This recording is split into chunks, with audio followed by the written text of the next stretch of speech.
പറ്റി അവരുടെ family issue ആകുമ്പോൾ അവരാണ് അത് പുറത്ത് പറയുന്നത്. നോബൽ ഫിലിപ്പ് എന്ന് പറയുന്ന ബിഷപ്പല്ല അതിനെപ്പറ്റി പറയേണ്ടത്. അവന് വ്യക്തമായ കാര്യങ്ങളിലും കൂടുതൽ വിഷമമായ കാര്യങ്ങൾ ഇവിടെ നാട്ടിൽ പല കാര്യങ്ങൾ ഉണ്ടായിട്ടുണ്ട്. അപ്പൊ ഇവര് രണ്ടു കൂട്ടരും അങ്ങോട്ടും ഇങ്ങോട്ടും ഇത് പല കാര്യങ്ങളും ഫാമിലി ഇഷ്യൂ.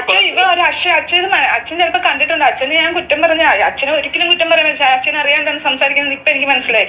ഇപ്പൊ ഒരിക്കലും ഒരു കാര്യത്തിന് അവരെ കുറ്റം പറയാനോ ഒരു കാര്യത്തിന് വന്ന് അവനെ എന്തെല്ലാം പറഞ്ഞിട്ട് പോലും ലാസ്റ്റ് വരെ അവൻ ഒന്നും പറയാണ്ട് ലാസ്റ്റ് ഒരു ചെറുക്കന്റെ വീഡിയോ എടുത്ത് എത്രയോ ആൾക്കാർ ചെയ്തിട്ട് പോലും അവൻ പ്രതികരിച്ചില്ല. ആ ഒരു ചെറുക്കൻ ചെയ്തത് പ്രതികരിക്കാനൊക്കാത്ത സാഹചര്യങ്ങൾ ഉണ്ടാകുമെന്ന് സിസ്റ്റർ മനസ്സിലാക്കേണ്ടതായിട്ടുണ്ട്. സിസ്റ്റർ എന്തോ ഇപ്പൊ ലാസ്റ്റ് അച്ഛൻ പറഞ്ഞു വരുന്നത് എന്തോ രേണുവിനെ കയറി പിടിച്ചു എന്നാണോ പറയാൻ?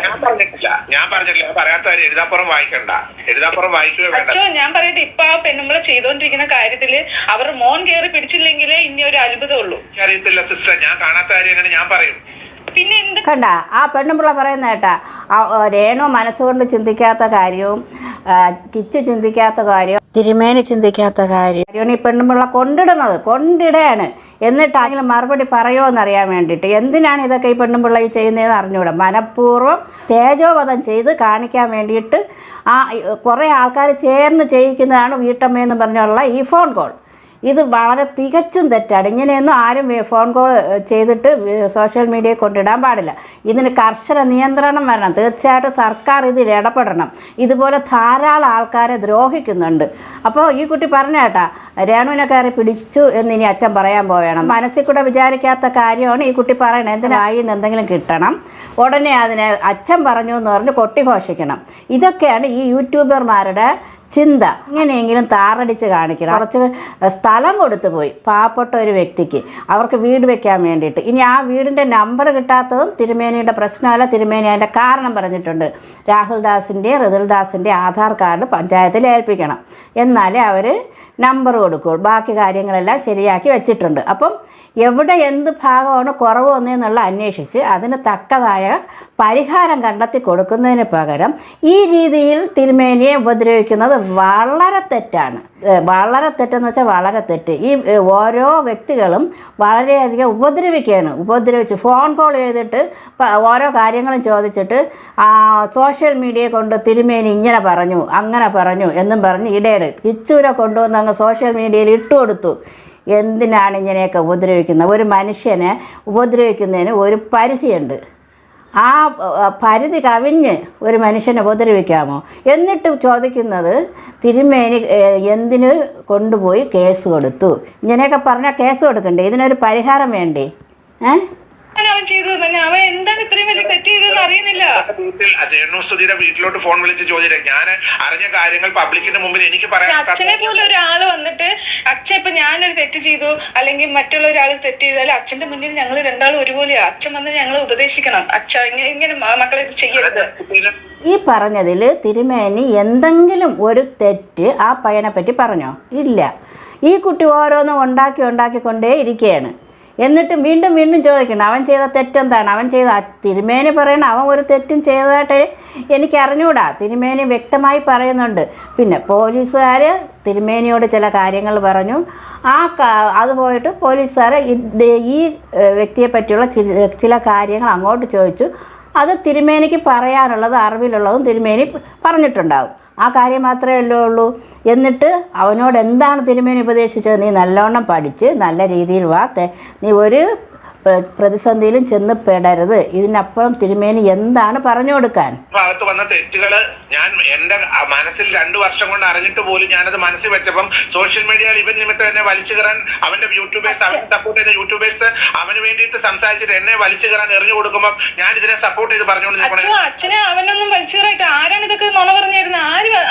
അച്ഛൻ വന്നതിന് ശേഷം കാണത്തില്ലേ രേണുസുധിയുടെ മകൻ രാഹുൽദാസ് വിശുദ്ധനാണെന്നും ഞാൻ അവനെ ടാർഗറ്റ് ചെയ്തെന്തോ കോർണർ ചെയ്യുന്നെന്ന് പറഞ്ഞ് കഴിഞ്ഞ 3-4 ദിവസം കൊണ്ട് വീഡിയോസ് വന്നുകൊണ്ടിരിക്കുന്ന ആരും കാണുന്നില്ല. അപ്പൊ അല്ലേ ആവശ്യമില്ലാത്ത ആ ഫോൺ കോൾ കണ്ടിന്യൂ ചെയ്തുകൊണ്ടിരിക്കുകയാണ്. ഇനി നമുക്ക് ആ യൂട്യൂബർ പറയുന്നതും കൂടെ കേൾക്കാം. അന്ന് പറഞ്ഞില്ല. നമ്മള് സത്യം പറയുമ്പോ അത് മുഖം നോക്കാതെ പ്രതികരിക്കണം. അന്ന് ബിഷപ്പ് പല ഇന്റർവ്യൂസ് കൊടുത്തപ്പോഴേ എന്തുകൊണ്ട് ബിഷപ്പ് ഈ കിച്ചുവിനെതിരെ പറഞ്ഞില്ല? എന്റെ പൊന്ന് ബിഷപ്പെ, അതൊരു കൊച്ചു ചെറുക്കനാണ്. ഈ കൊച്ചു പിള്ളേർ, ഇപ്പൊ അച്ഛനും അമ്മയും ഉള്ള പിള്ളേർ പോലും വഴിതെറ്റി പല രീതിയിൽ സഞ്ചരിക്കുന്നുണ്ട്. അപ്പൊ അച്ഛനും അമ്മയും ഇല്ല, ബന്ധുക്കളാരും അടുത്തില്ല, അങ്ങനെയുള്ള ഒരു കൊച്ച് പല തെറ്റുകളിലും ചെന്നപ്പെടും.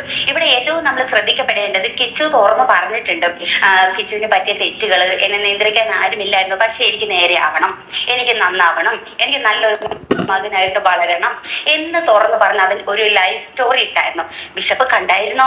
അപ്പം അങ്ങനെ എല്ലാം തുറന്നു പറയുന്ന ഒരാളെ വീണ്ടും വീണ്ടും വീണ്ടും പഴയ തെറ്റിന്റെ പേരിൽ കുത്തി കുത്തി കുത്തി നോവിക്കുന്നത് ശരിയാണോ ബിഷപ്പെ? എന്താണ് പറയുന്നത്? സാധാരണ ഈ വൈദികന്മാര് പറയുന്ന എന്താണ്, ഈ തെറ്റ് ചെയ്യുന്നവരെ നമ്മൾ അത് ഒരിക്കലും അവരെ അത് പറഞ്ഞ് ക്രൂശിക്കരുത്, അവരെ നമ്മൾ നന്മയിലേക്ക് നയിക്കണം, തിന്മയിൽപ്പെട്ടവരെ നന്മയിലേക്ക് നയിക്കണം എന്നൊക്കെ പറഞ്ഞ കർത്താവിന്റെ ദാസനായ ബിഷപ്പ് ആ ഒരു യൂണിഫോം ഇട്ട്, ആ ഒരു തിരുവസ്ത്രം ഇട്ടിട്ട് ഇപ്പൊ പണ്ടുമാണ്ട് തെറ്റ് ചെയ്ത ഒരു കൊച്ചിന്റെ ആ തെറ്റും പറഞ്ഞ് ഇപ്പോഴും ചാനൽ തോറും ഇന്റർവ്യൂസ് ചെയ്യുന്ന ബിഷപ്പിന്റെ ഈ ഒരു പ്രവൃത്തി ശരിയാണോ? പിന്നെ പോലീസ് കേസായി അന്ന് ബൈക്ക് പിടിച്ചു വെച്ചു, ഇതെല്ലാം കുട്ടി തുറന്നു പറഞ്ഞ കാര്യമാണ്, പലർക്കും അറിയാവുന്ന കാര്യമാണ്. പോലീസ് കേസ് ആയതും ഒക്കെ അറിയാവുന്ന കാര്യമാണ്. ഇന്ന് അങ്ങനെയൊക്കെ തെറ്റ് ചെയ്യാത്ത, ഇപ്പൊ മദ്യപിക്കാത്ത, അല്ലെങ്കിൽ സിഗരറ്റ് വലിക്കാത്ത, അല്ലെങ്കിൽ തെറ്റിലേക്ക് പോകാത്ത കുട്ടികൾ ആരാണുള്ളത്? ഒരു യൂട്യൂബറുടെ വാക്കുകളാണ്.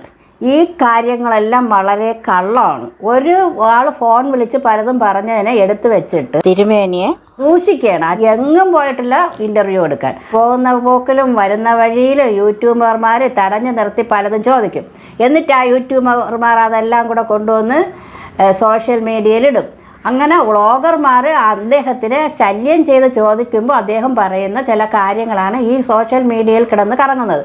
ചില സ്ഥലത്ത് തിരുമേനിയെടുത്ത് രേണു അങ്ങനെ തിരുമേനിയെ പറ്റി പറഞ്ഞു, ഇങ്ങനെ അച്ഛനെ പറ്റി പറഞ്ഞു എന്നൊക്കെ പറഞ്ഞ് ചില ആൾക്കാർ ചോദിക്കുമ്പം സ്വാഭാവികമായിട്ട് അദ്ദേഹവും മനുഷ്യനാണ്. അദ്ദേഹത്തിന് അത്തരം സന്ദർഭങ്ങളിൽ അല്പം ദേഷ്യം വന്നിട്ടുണ്ട്.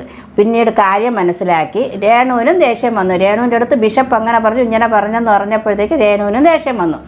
അപ്പോൾ ഇത്തരം സന്ദർഭങ്ങളിൽ ഏത് മനുഷ്യരാലും ദേഷ്യം വരും. അത് വെച്ചും കൊണ്ട് നിരന്തരമായി അദ്ദേഹത്തിനെതിരായിട്ട് ശല്യം ചെയ്താൽ, അദ്ദേഹത്തിനെ ഉപദ്രവിച്ചുകൊണ്ട് വീഡിയോ ഇറക്കിയാൽ തീർച്ചയായിട്ടും ബിഷപ്പാണെങ്കിലും അത് നിയമപാലകരുടെ നിയമോപദേശത്തിന് വേണ്ടി പോയതിൽ ബിഷപ്പിനെ ക്രൂശിക്കേണ്ട ഒരാവശ്യവും ഇല്ല. ഈ പെൺകൊച്ച് എന്തിനാണ് തിരുമേനിയെ ഇങ്ങനെ ആവശ്യമില്ലാതെ ഉപദ്രവിക്കുന്നത്? ഈ ആരോ ഒരാൾ ചോദിച്ചു എന്ന് പറഞ്ഞ ഒരു വോയിസ് മെസ്സേജ് എടുത്തിട്ട് ആഘോഷിക്കുകയാണ്. യൂട്യൂബിൽ ധാരാളം സ്ഥലത്ത് ഇതിനെടുത്ത് വെച്ച് ആഘോഷിക്കുകയാണ്.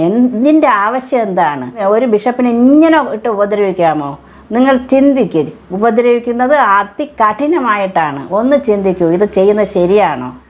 അദ്ദേഹം എന്തെങ്കിലും ഈ വോയിസ്, ആ പെണ്ണുമ്പിള്ള വിളിച്ച ഫോൺ മെസ്സേജ് കേട്ടിട്ട് നിങ്ങൾക്ക് മനസ്സിലായില്ലേ തിരുമേനി ഒന്നും പറഞ്ഞിട്ടില്ല? എന്നിട്ടും തിരുമേനിയെ കൊല ചെയ്യുന്ന നിങ്ങളോട് എന്താണ് പറയാനുള്ളത്?